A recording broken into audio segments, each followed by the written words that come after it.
রমজান মাস আসলেই দেখবেন দাম বাড়া শুরু হয়েছে। এখনই অসাধু ব্যবসায়ী যারা ওরা রেস্টোর করে ফেলাইছে, ওরা আবার সিন্ডিকেট করে ফেলবে। যে এগুলো মনিটর করার দায়িত্ব সরকারের, এগুলো মনিটর করার দায়িত্ব প্রশাসনের। এদেরকে মোবাইল কোর্টের আওতায় নিয়ে এসে একদম 1 বছরের জন্য ঢুকাইতো ভিতরে। আইনের সঠিক প্রয়োগ হলে এমনি সিধা হয়ে যাবে। বাঙালিদেরকে শুধু মিষ্টি মিষ্টি কথা বলে কাজ হবে না, মাঝে মাঝে কঠিন শাসন লাগে। বড় বড় কান্ট্রিগুলো আপনারা দেখে আসেন, মনে করেন রাস্তায় ড্রাইভিংয়ের সীমা দেওয়া আছে 100 কিলো, ওরা যদি 110 120 চালায় কেউ কিচ্ছু বলবে না, কোনো ট্রাফিক পুলিশও নাই। মোবাইলে একটা মেসেজ চলে আসবে যে তোমার এই 1500 রিয়াল 2000 রিয়াল জরিমানা করা হয়েছে। দিবা না, ড্রাইভিং লাইসেন্স বাতিল। ওটা বাতিল তো হবেই, 6 মাসের জন্য জেল খাটবা। বাপ করে টাকা দিয়ে আসবে। টাকা না দিলেও আর ভয়ে চালাবে না, বাবারে বাবা একবার 1500 রিয়াল খাইছি আর আবার খাওয়া যাবে। আইন শুধু থাকলে হয় না, আইনের একদম কঠোর বাস্তবায়ন থাকতে হবে। এই জিনিসটা যদি থাকে দেখবেন সমাজ ঠিক হয়ে গেছে ইনশাআল্লাহ। আল্লাহ পাক আমাদের সবাইকে কথাটা মন থেকে বোঝার তৌফিক দান করেন। আমরা কি কারো শত্রু? আমরা সবার শুভাকাঙ্ক্ষী। যদি এই জিনিসটা শক্তভাবে বাস্তবায়ন করা যায় দেখবেন খাবারের ভেজাল এমনি বন্ধ হয়ে গেছে। মানুষকে মেরে ফেলতেছে খাবার দিয়ে, আর 3 দিনের বাসি তেল দিয়ে রান্না করছে, বললো একদম টাটকা রান্না, খেয়ে ফেলেন। এই যে কোলেস্টেরল বেড়ে গেল, ক্যান্সার হচ্ছে। গরু ইঞ্জেকশন দিয়ে ফুলায় ফাবায় মোটা তাজা করে ফেলা দিল, করে নাই? কি অবস্থা মানুষের বুদ্ধি! চালের মধ্যে এটা মিশাচ্ছে, ডালের মধ্যে ওইটা মিশাচ্ছে, পানির মধ্যে কি মিশাই দিচ্ছে, ড্রেনের পানি বলতেছে মিনারেল ওয়াটার। হ্যাঁ, ডাব খাবেন, ডাবের পানি আগে ইঞ্জেকশন দিয়ে বের করে ফেলাইছে, ও আগে খাই ফেলছে, অল্প একটু বাকি আছে, ওটার দাম হাঁকাচ্ছে 150 টাকা। নিচ থেকে উপর পর্যন্ত আমাদের সমাজে খালি প্রতারণা চলতেছে।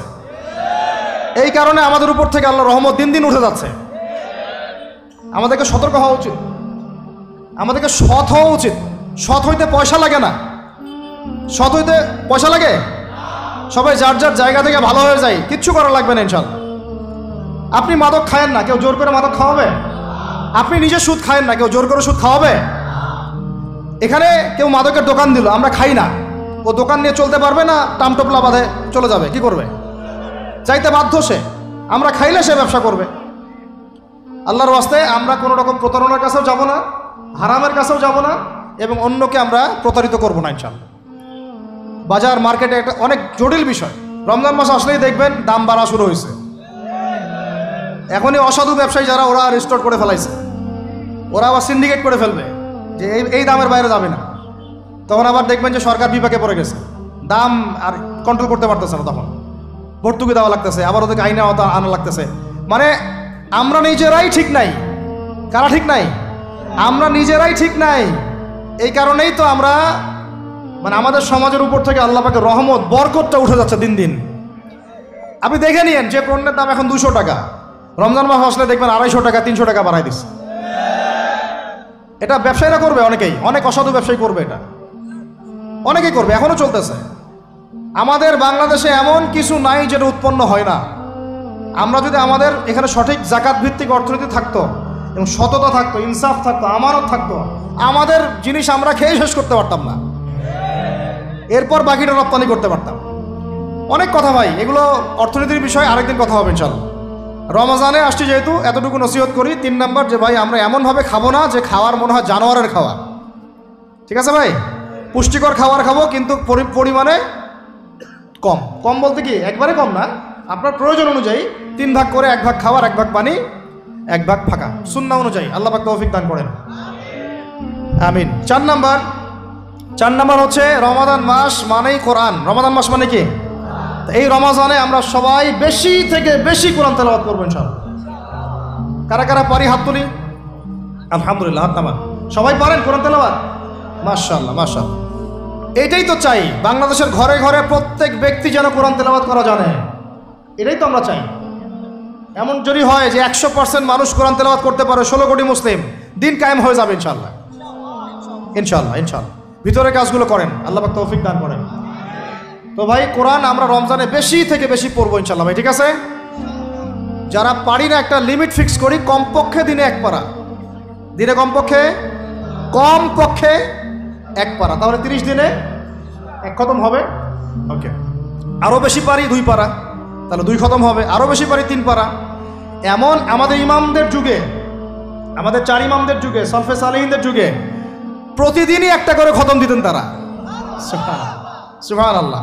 তাদের সময় আল্লাহ বরকত দিয়েছিলেন। সুবহানাল্লাহ। সারা রাত জেগে তেলাওয়াত করতেছেন, নামাজ পড়তেছেন, দিনের বেলা তেলাওয়াত করতেছেন।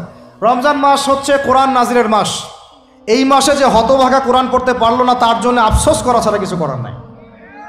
রমজান মাসে কোরআন আগে পড়বো, কোরআন শিখবো, না পারলে কি করব? না পারলে 1 মাসে শিখবো, অন্যকে শেখাবো, কোরআনের দার্স দিব, কোরআনের মাহফিল হবে, কোরআনের তাবলিগ হবে, কোরআন নিয়ে আলোচনা হবে ইনশাআল্লাহ। আমরা জানবো কোরআনের মধ্যে কি আছে। এটা জানার সবচেয়ে উত্তম মাস হচ্ছে কি? রমাদান। আল্লাহ পাক তৌফিক দান করেন, আমিন। যারা আমরা আরবি জানি টুকটাক ভাঙাচোরা, তারা আমরা এটার অর্থ পড়বো ইনশাআল্লাহ। যারা আমরা আলেম ওলামা আছে অনেকেই, যারা ইফতা দিয়েছি, দাওরা দিয়েছি, বা আমরা তালেব ইলম ওলামা একরাম যারা আছে, আমরা এই কোরআনের তাফসিরগুলো পড়বো ইনশাআল্লাহ। মানে কোরআনময় রমাদান, কোরআনময় কি? এবং চেষ্টা করবেন, আমার খুব ইচ্ছা হয় যদি আল্লাহ পাক আমাকে ক্ষমতা দিতেন বা তৌফিক দিতেন, আমার ইচ্ছা হয় যে রমজান মাসে বাংলাদেশের যত মসজিদ আছে সমস্ত মসজিদে কোরআন শিক্ষা ফ্রি হয়ে যাবে ইনশাআল্লাহ। ভালো উদ্যোগ না? বাংলাদেশে কত মসজিদ আছে? 1000 না লাখ? লাখ না কোটি? হয়তো কোটি কোটি মসজিদ থাকতে পারে। প্রত্যেকটা মসজিদে যদি বিনামূল্যে কোরআন শিক্ষা কার্যক্রম করা যেত রমজান মাসে, 1 মাসে আপনি দেখতেন প্রায় মিনিমাম 5 কোটি মানুষকে কোরআন শেখানো যায়। তাও হাতে কলমে। তাও কি? হাতে কলমে। বই দেওয়া হতো ফ্রি, আর ওই যারা টিচার ক্লাস নেবে ওদেরকে বেতন দিব, ভাতা দিব সরকার থেকে। দেওয়া যায় না? দেওয়া যায় না? আচ্ছা, যদি গভর্নমেন্ট নাও দেয়, আপনারা জাকাত থেকে দিতে পারেন, সদকা থেকে দিতে পারেন, পারেন না? নিজেদের পকেট থেকে দিতে পারেন, নিজের ব্যবসা থেকে দিতে পারেন, এলাকা ভিত্তিক দিতে পারেন। কত উৎস আছে না? যদি এভাবে প্রত্যেকটা মসজিদ থেকে কোরআন শিক্ষা কার্যক্রম চালু করা হয় রমজান মাসে, আমরা দোয়া করি আল্লাহ পাক যেন এই কথাটা পৌঁছে দেন উপরের লেভেলে, এবং তারা উদ্যোগ নেয়। জানি না উদ্যোগ নেবে কিনা, আমাদের দায়িত্ব পৌঁছে দিলাম। তো অ্যাটলিস্ট যদি সবগুলো মসজিদে নাও হয়, প্রত্যেকটা এলাকায় যদি একটা করে মসজিদও হয়, তবুও দেখবেন কয়েক কোটি মানুষকে কোরআন শেখানো যাবে ইনশাআল্লাহ। কোরআন ছাড়া এই জাতিকে আপনি ফিরাতে পারবেন না। কোরআন ছাড়া এই যুবকদেরকে মাদক থেকে ফেরানো যাবে না। কোরআন ছাড়া এই যুবকদেরকে জেনা থেকে ফেরানো যাবে না। এই টিকটক প্রজন্ম হয়ে এরা নষ্ট হয়ে গেছে, শেষ হয়ে গেছে। বাংলাদেশে আশঙ্কাজনক হারে এখন সমকামিতা বাড়তেছে। আশঙ্কাজনক হারে এখন জেনা, ব্যভিচার, পরকীয়া এগুলো বেড়ে গেছে। মাদক দ্রব্যের কি ছয়লাভ, এই যে গুন্ডামি, মাস্তানি, ছিনতাই কারা করতেছে? যারা ইয়াং ছেলে পেলে এরা করতেছে। এদেরকে ফিরাইতে হইলে কোরআন ছাড়া কোনো গতি নাই। আইয়ামে জাহেলিয়াতের সেই মানুষগুলো কোরআনের আলোয় শ্রেষ্ঠ মানুষে পরিণত হয়েছে। কথা বুঝতে পারেন নাই? আইয়ামে জাহেলিয়াতের সেই মানুষগুলা যারা একসময় নিজের মেয়েকে দাফন করেছিল জীবন্ত। ইন্না লিল্লাহি ওয়া ইন্না ইলাইহি রাজিউন। চিন্তা করা যায়? আপনি আপনার মেয়েকে দাফন করতে পারবেন জীবন্ত? পারবেন? বলেন।